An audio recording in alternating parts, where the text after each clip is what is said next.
하지만 성관계 후 출혈이 2번 이상 반복된다면 단순한 마찰로만 보기는 어렵습니다. 출혈이 반복된다는 것은 자궁 경부나 질 점막에 확인이 필요한 변화가 있거나 염증이 동반된 상태일 가능성을 의미할 수 있습니다.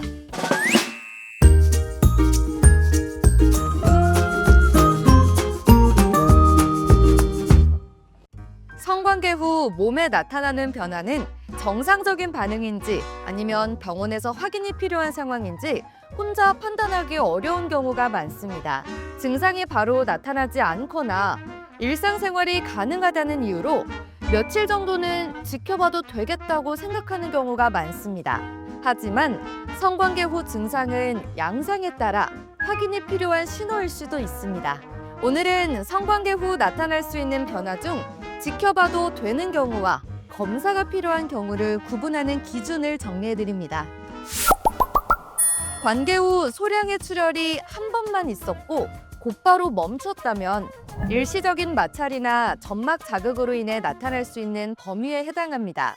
이러한 출혈은 성관계 중의 압력이나 일시적인 건조함, 점막의 민감한 상태 때문에 발생하는 경우도 많습니다. 이 경우에는 출혈이 다시 반복되지 않는지, 다른 증상이 함께 나타나지 않는지만 지켜보면 됩니다. 하지만 성관계 후 출혈이 2번 이상 반복된다면 단순한 마찰로만 보기는 어렵습니다. 출혈이 반복된다는 것은 자궁 경부나 질 점막에 확인이 필요한 변화가 있거나 염증이 동반된 상태일 가능성을 의미할 수 있습니다. 특히 출혈이 성관계 때마다 나타나거나 양이 많지 않더라도 같은 양상으로 반복된다면 검사를 통해 원인을 확인하는 것이 필요합니다. 관계 후 통증 역시 많은 분들이 헷갈려하는 증상 중 하나인데요. 짧은 시간 안에 사라지는 가벼운 뻐근함이나 불편감이라면 자세 변화나 근육 긴장, 일시적인 자극으로 인해 나타날 수 있습니다. 이런 경우에는 시간이 지나면서 통증이 자연스럽게 완화되는지 확인하면 됩니다. 반면 통증이 수시간 이상 지속되거나 시간이 지날수록 점점 심해지는 경우에는 지켜보는 기준에 해당하지 않습니다.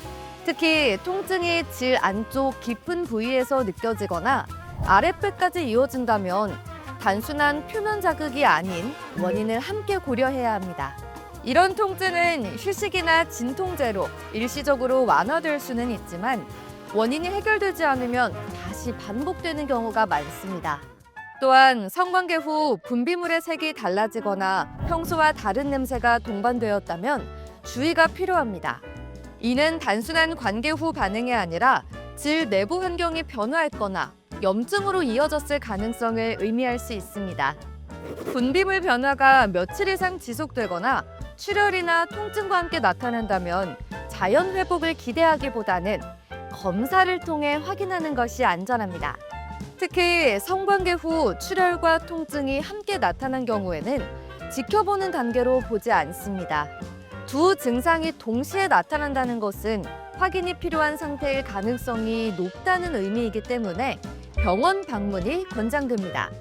통증이 크지 않더라도 출혈의 양이 적더라도 두 증상이 함께 있다면 혼자 판단하지 않는 것이 중요합니다.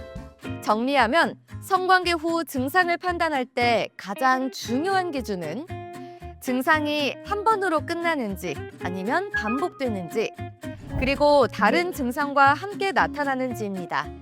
한 번 있었고 짧은 시간 안에 사라진 증상은 경과를 지켜볼 수 있습니다.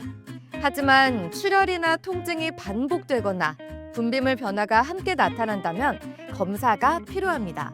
성관계 후 증상은 겉으로 보기에 크게 불편하지 않더라도 몸이 보내는 신호일 수 있습니다.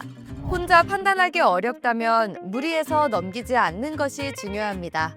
오늘 안내드린 기준 중 본인에게 해당되는 부분이 있다면 의료진을 통해 정확한 확인을 받아보시기 바랍니다.